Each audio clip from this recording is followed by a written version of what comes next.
allons lire deux versets.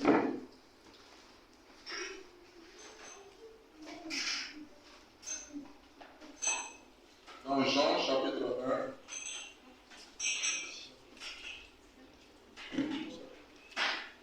Jean chapitre 1, le verset 1 et le verset 14. Jean chapitre 1, le verset 1 et le verset 14. Et nous lisons ensuite Jean 4, le verset 6 à 8. Jean 4, 6 à 8.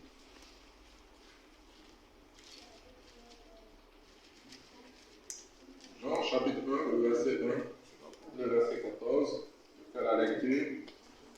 Au commencement était la parole. Et la parole était avec Dieu. Et la parole était Dieu. Elle était au commencement avec Dieu. Amen. On va au verset 14. Et la parole a été faite chair et elle a habité parmi nous, pleine de grâce et de vérité. Et nous avons contemplé sa gloire, une gloire comme la gloire du Fils unique venu du Père. Amen. Chapitre 4, verset 6 à 8. Verset 6 à 8. Là se trouvait le puits de Jacob. Jésus, fatigué du voyage, était assis au bord du puits. C'était environ la 6e heure. Une femme de Samarie vint puiser de l'eau. Jésus lui dit, donne-moi à boire, car ses disciples étaient allés à la ville pour acheter des vivres. Seigneur, tu bénis ta parole. Éclaire notre pensée, notre esprit, que cette parole ait de la place dans nos cœurs, pour qu'elle impacte notre vie, pour que nous soyons un modèle dans ce monde en perdition. Nous prions ce matin que tout plan de l'ennemi qui voit pour s'opposer à cette parole est vaincu au nom de Jésus-Christ. Bénis ta parole dans nos cœurs, au nom de Jésus. Amen. Amen. Le thème, c'est l'impact de la divinité de Jésus sur l'homme. L'impact. Quelle est l'influence du fait que Jésus est Dieu? Qu'est-ce que ça apporte à la vie de l'homme?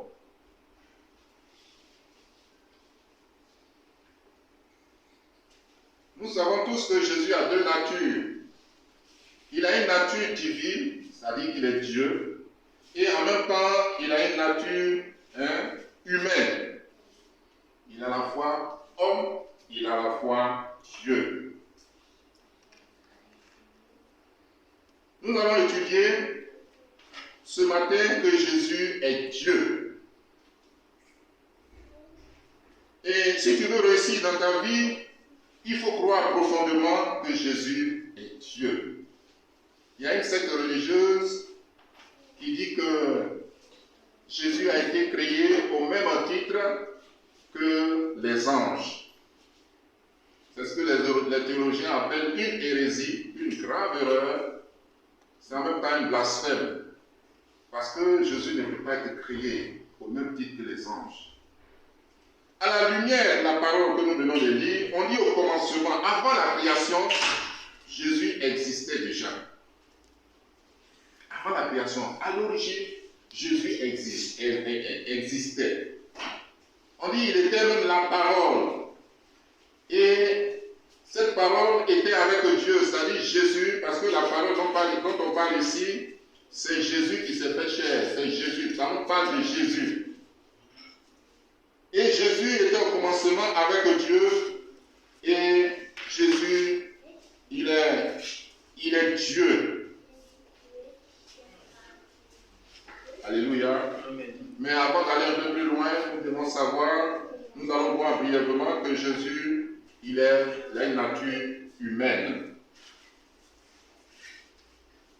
Jean 4, le verset 6 que nous avons lu, on dit Jésus, il était fatigué du voyage. Il est arrivé à Samarie et il avait faim, il avait soif. Il avait faim parce que ses disciples étaient allés payer les vivres. Et il avait soif et il a demandé de l'eau à boire à une Samaritaine. Donc cela, c'est sa nature humaine qui est en train de se manifester. Parce qu'en tant qu'humain, en tant qu'homme, en tant que femme, en tant que jeune homme, en tant que jeune fille, nous avons quelquefois soif, nous avons quelquefois faim, nous avons quelquefois envie de dormir. Et dans Jean chapitre 11, le verset 35, la Bible dit que Jésus même a eu des émotions et il a pleuré quand son ami Lazare était mort. Donc, il a les mêmes sentiments qui étaient en nous. Il était homme. Il est né d'une femme, d'une merveilleuse femme qu'on appelle Marie, la Vierge Marie. Alléluia. Mais sa naissance a été miraculeuse. Elle n'a pas eu de contact avec Joseph. Elle n'a pas eu de contact avec Joseph. Et Jésus est né. Alléluia. Donc, ça, c'est la manifestation de sa nature humaine. Deuxièmement, Jésus est Dieu. Jésus est Dieu. Il était avec Dieu, le Père. Il était lui-même Dieu. Jésus lui-même il est Dieu. Et tout a été créé par Jésus. La parole qui s'est faite chair, je le dis, c'est Jésus lui-même. Donc, à la création, il y avait 3 personnalités divines. Nous allons lire cela dans Genèse chapitre 1, le verset 26. Genèse 1, le verset 26. Genèse chapitre 1, le verset 26, je fais la lecture. Et puis Dieu dit, faisons l'homme à notre image, selon notre ressemblance, et qu'il domine sur les poissons de la mer, sur les oiseaux du ciel, sur le bétail, sur toute la terre et sur les reptiles qui rampent sur la terre. La partie qui nous intéresse, faisons l'homme à notre image, selon notre ressemblance. Alléluia. Si Jésus n'était pas avant la création, comment Dieu qui crée le monde peut-il dire faisons l'homme à notre image? Parce que faisons l'homme à notre image, c'est un verbe pluriel qui a plusieurs sujets. Et ici, quand Dieu dit faisons notre image, faisons l'homme à notre image et à notre ressemblance, ça fait allusion à Dieu le Père, Dieu le Fils et Dieu le Saint-Esprit. Alléluia. Ça nous fait déjà appel à la Trinité. Vous savez que le mot Trinité ne vient pas de la Bible. C'est un théologien du IIe siècle qui a employé pour la première fois le mot Trinité, on l'appelle Tertullien. Quand il a lu la Bible, il a vu 3 manifestations. La manifestation de Dieu le Père, la manifestation de Dieu le Fils et la manifestation du Saint-Esprit, qu'on appelle les 3 dispensations. Alléluia. Et ici, nous voyons aussi cette manifestation de l'Esprit au Jourdain. La Bible dit, quand Jésus a été baptisé et qu'il est sorti de l'eau, il y a une voix qui s'est fait entendre du ciel. Celui-ci est mon Fils en qui je place ma confiance. Et la Bible dit, il y a l'Esprit de Dieu sous la forme d'une colombe qui vient se poser sur lui.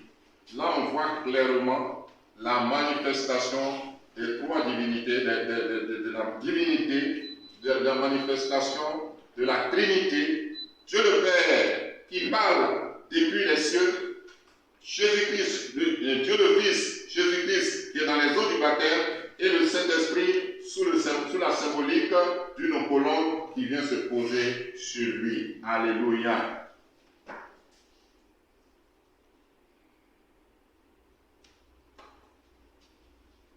Et dans Jean chapitre 20, le verset 27 à 29, Thomas, l'un des disciples de Jésus, il a reconnu la divinité de Jésus. Quand Jésus est ressuscité, il n'était pas là. Et quand les disciples lui ont dit, nous avons vu le Seigneur, il dit non, tant que je n'ai pas mis ma main sur son côté, tant que je n'ai pas mis mes doigts dans les traces des clous, je ne vais pas croire. Et ce jour-là, Thomas était présent quand Jésus se présentait au milieu. Et Jésus l'a appelé, approche Thomas, mets ton doigt dans ma marque de clous, mets ta main dans mon côté. Et quand le Seigneur a dit cela, il a dit, mon Seigneur et mon Dieu. Il a reconnu la Seigneurie, il a reconnu la divinité de Jésus, parce que Jésus est venu en chair et en os se présenter à lui. Alléluia. Et dans Hébreux 1, le verset 8 à 10, il a dit, c'est Dieu le Père qui dit à Dieu le Fils, à Jésus le Fils, il dit, ô Dieu, ton Dieu t'a oint d'une huile de joie. C'est Dieu qui parle. Il dit, c'est pourquoi, ô Dieu, ton Dieu t'a oint d'une huile de joie. C'est Dieu le Père qui s'adresse à son Fils. Il dit, ton Dieu, le Père que je suis, t'a oint d'une huile de joie. Dieu lui-même appelle Jésus Dieu. Alléluia. Et dans 1 Jean chapitre 5, le verset 21, Jésus dit, la Bible dit, Jésus est le Dieu véritable. Jésus est le Dieu véritable. Donc Jésus, en tant que Dieu, il est tout puissant. Et l'Apocalypse, le chapitre 1, le verset 7 à 8 dit, parle de la toute puissance de Jésus. Jésus est puissant. Comment on peut le démontrer? Il a été invité en Galilée, à Cana, à Énos, et là-bas, le vin a manqué. Et qu'est-ce qui va se passer? Marie allait voir Jésus pour lui dire, ah, ils n'ont plus de vin. Et Jésus a dit, mon heure n'est pas encore arrivée. Il a dit cela, mais il a obéi à Marie. Il a obéi à sa maman. Qu'est-ce qu'il va faire? Il va dire, remplissez ces vases que les Juifs utilisaient pour leurs ambitions. Il dit, remplissez, il y en avait 6. Il dit, remplissez ces vases d'eau. Ils ont rempli ces vases et il a dit, allez voir l'ordonnateur, dites, c'est commencé à servir cette eau-là. Et quand ils ont commencé à servir, c'était du bon vin. Et l'ordonnateur était tellement étonné, il dit, mais on sait d'abord le bon vin, quand les gens sont enivrés maintenant, après on envoie le vin moins bon. Mais comment se fait-il qu'à la fin des noces, on nous apporte le bon vin? Jésus a ce pas. Alléluia. Jésus a démontré sa toute puissance en opérant ce miracle, en changeant l'eau en vin. Alléluia. Jésus, en démontrant sa toute puissance, a multiplié 5 pains et 2 poissons dans Matthieu chapitre 14, le verset 19. Sa toute puissance. Les disciples étaient venus, Jésus s'était retiré un peu dans le désert, et quand la foule a appris cela, ils sont allés massivement derrière lui. Et à un moment donné, la nuit a commencé à tomber, les églises sont allés lui dire, ah, il faut renvoyer la foule. Il faut faire en sorte qu'ils aillent dans le village, dans les villages voisins pour payer de quoi manger. Et alors, Jésus leur a dit, donnez-leur vous-même à manger. Et ils ont dit, mais nous avons 5 pains et 2 poissons. Et ils ont apporté ça à Jésus.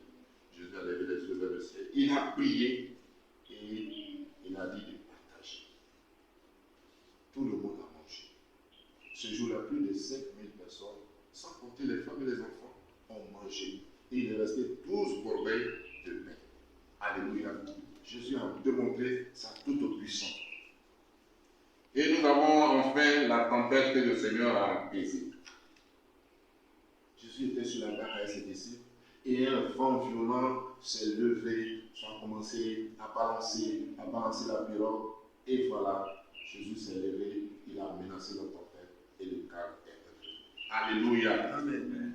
Alors ce matin, Jésus est capable de t'aider dans ta situation.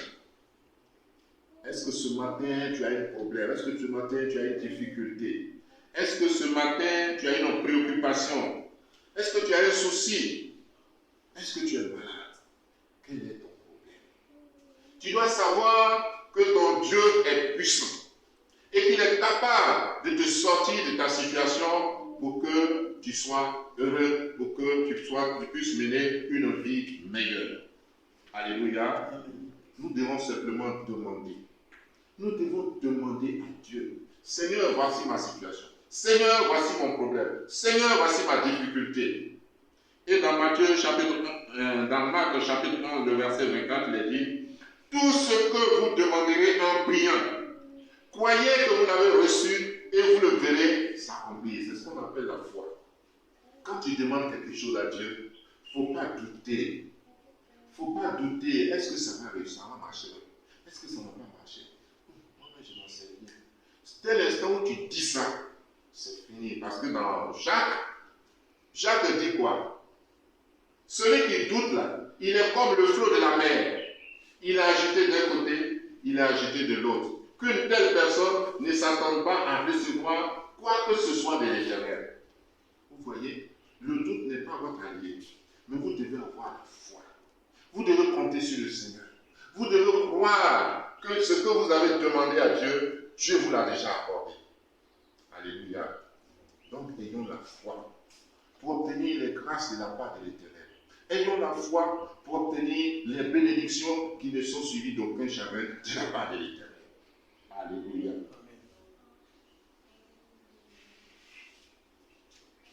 Et Jésus, en tant que Dieu, il est partout à la fois. Il est présent partout à la fois. C'est ce qu'on appelle, les théologiens appellent l'omniscience du Seigneur. Il est omniscient. Il est omniscient. Alors, il est omniprésent.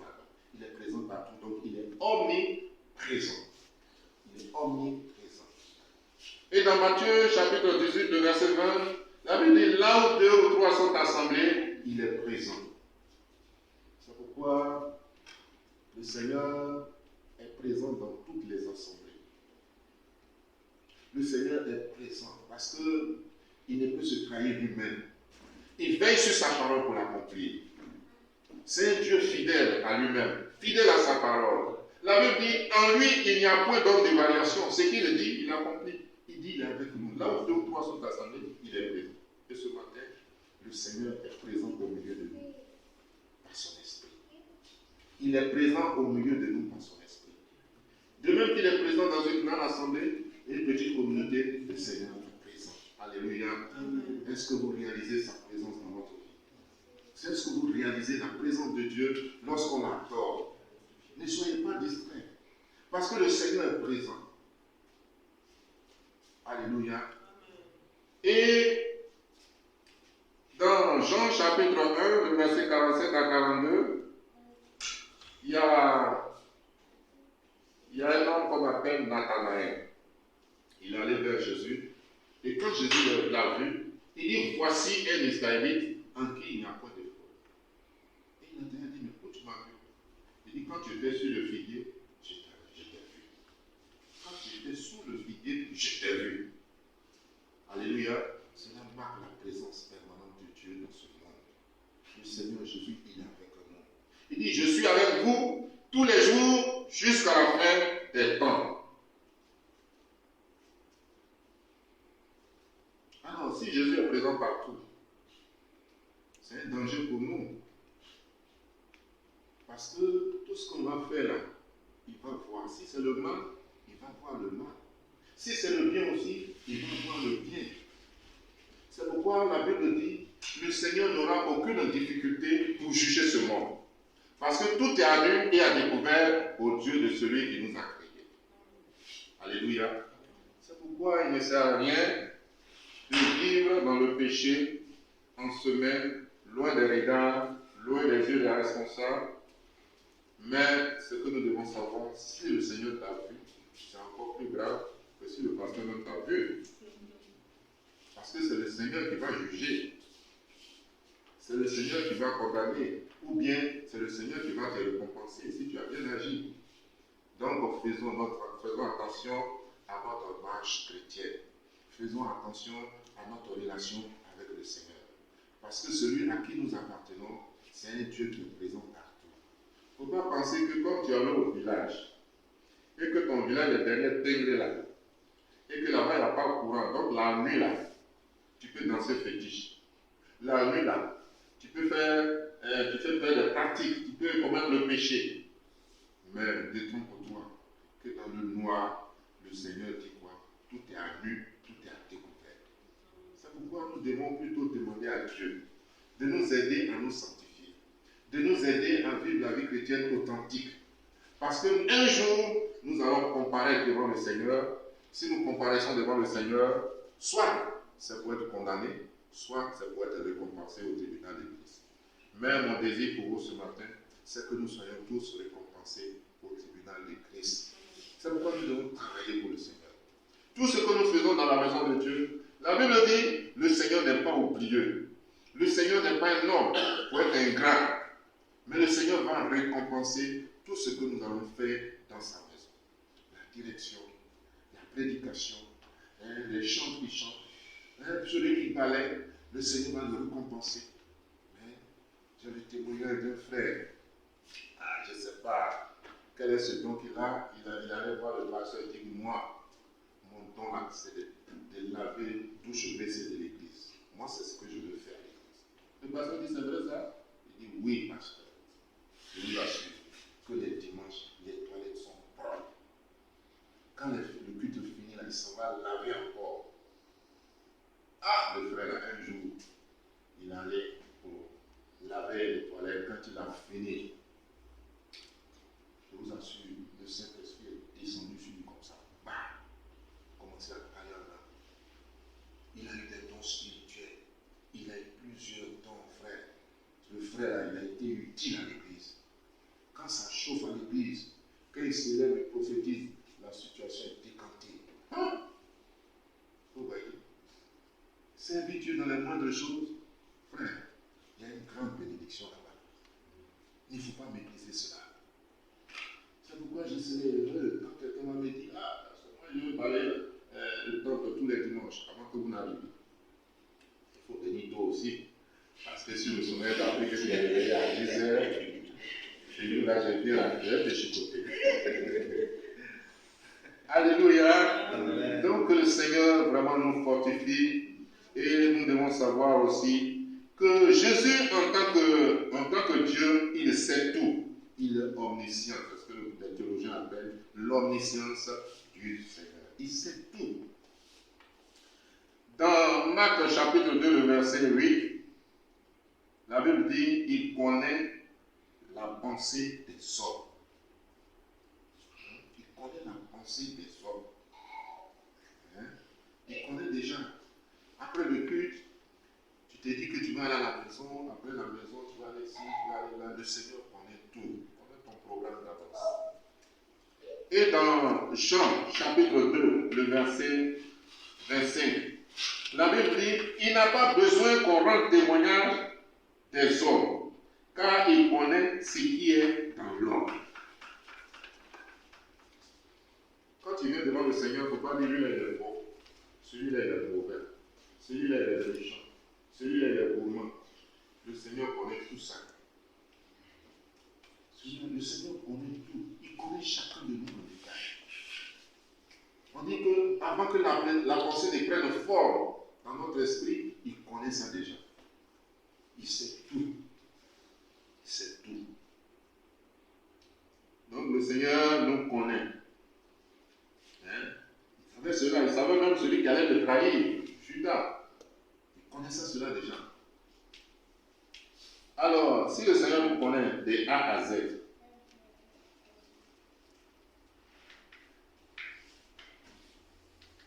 si le Seigneur nous connaît, il y a un chanteur Zoulou qui dit, ça est dans ta main. Parce que le Seigneur te connaît. Si tu vas être béni, ou bien si tu vas être dans la malédiction, le Seigneur te connaît. Ta façon de marcher avec lui là, il connaît. Est-ce qu'il va te récompenser ou bien il va t'envoyer de l'autre côté?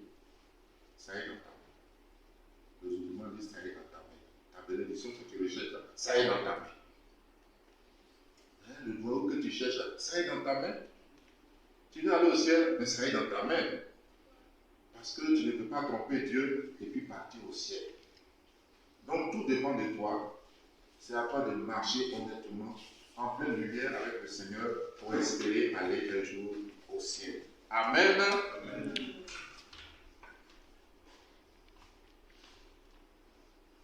pourquoi, en tant que Dieu, Jésus aussi a le pouvoir de pardonner les péchés. Ça, on va lire ça. Marc, chapitre 2, verset 5. Marc 2, 5.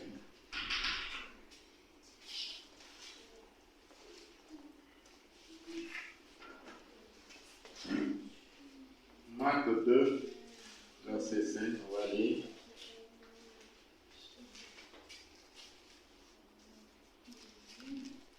Marc chapitre 2.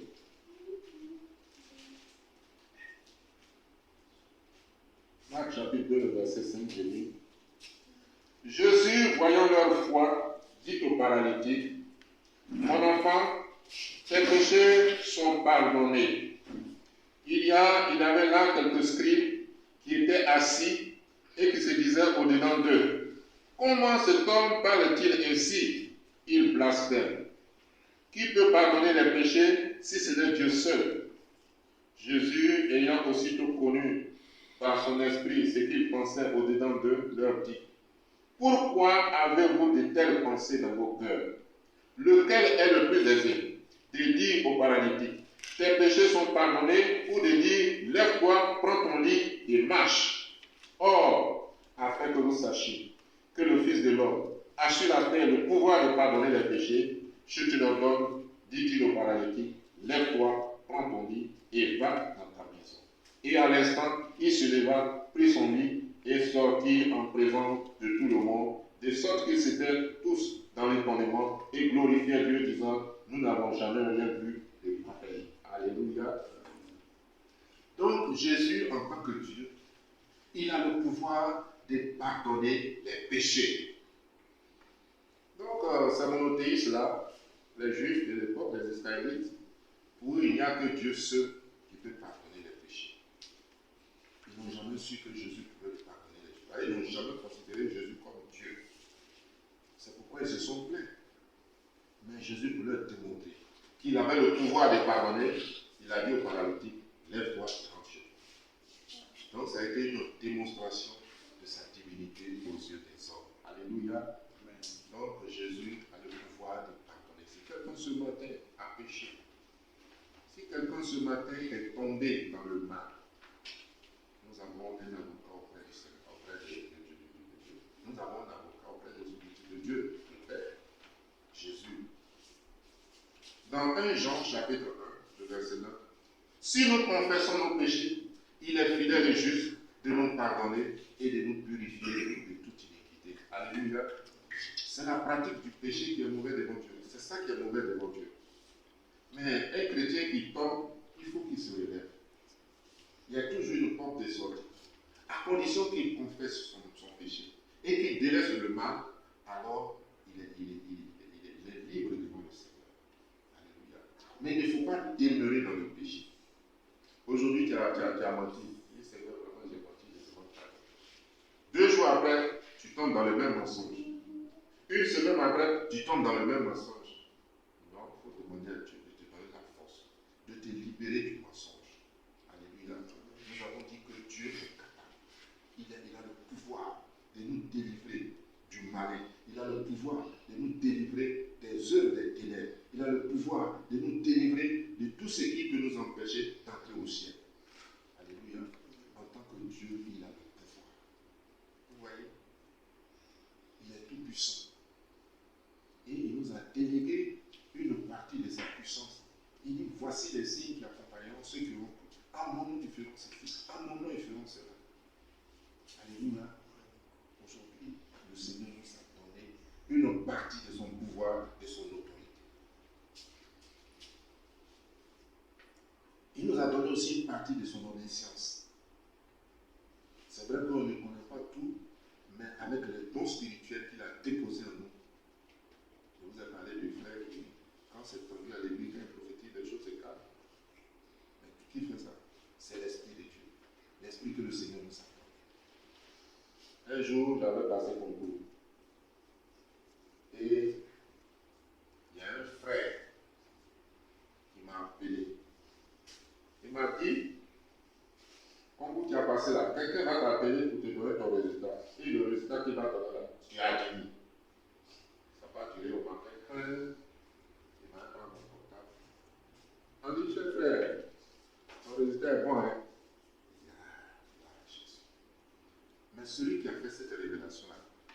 vient cette connaissance. On appelle ça les paroles de connaissance. C'est le Seigneur qui lui a donné ce don-là pour le mettre au service de l'Église. Alléluia. Amen. C'est parce qu'on adore un Dieu puissant que lui aussi, il veut que nous soyons dans son environnement. Il veut nous donner tout ce qu'il a encore bénédiction pour nous. Alléluia. Donc ce matin, si tu confesses tes péchés, le Seigneur te pardonne, il te purifie, il te nettoie. Maintenant, il faut demander à Dieu, donne-nous la force pour ne pas que je tombe dans le même péché. Alléluia. Que le Seigneur vous bénisse ce matin. Que le Seigneur vous fortifie, qu'il vous restaure, qu'il vous renouvelle, qu'il vous donne des forces nouvelles pour aller de l'avant. Parce que la fin d'une chose vaut mieux que son commencement. On a tous commencé, mais il faut qu'on arrive jusqu'au bout. C'est le plus important. Celui qui a raté le paradis, il a tout raté. Alléluia. Et quand j'étais terminé, quand j'étais allé saluer la famille Yao à la maison, son petit-fils a dit quelque chose qui m'a marqué. Et on a demandé des nouvelles, et puis son petit-fils est venu. Et puis il dit, maman est partie au ciel.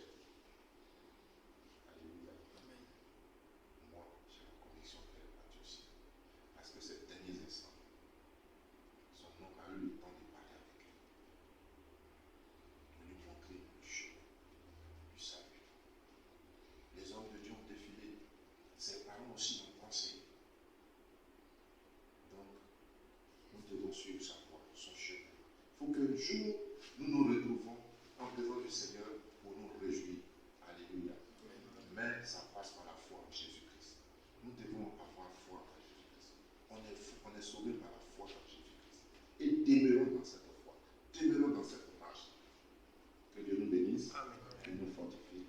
Nous allons nous tenir debout. Nous allons prier. Par rapport à cette parole, prions ensemble, Seigneur. Seigneur, Seigneur, notre Dieu. Merci parce que tu es fidèle. Merci parce que tu es bon. Merci parce que tu es de nous révéler des choses cachées. Pour nous amener, Seigneur notre Dieu, au salut. Parce que ce qui est fort pour toi, c'est le salut. Seigneur, nous te prions et que tous ceux qui nous ont empêchés d'atteindre ce salut, que cela soit ôté de notre chemin. Et que la grâce de Dieu nous assiste par son esprit, afin que, Seigneur, la victoire finale soit notre partage. Quand Christ reviendra, il faudrait que, Seigneur, nous soyons en lui. Et que là où il se trouve, nous y soyons aussi, dans le nom de Jésus-Christ. Merci, Seigneur. Amen. Amen. Amen. Amen. Voilà.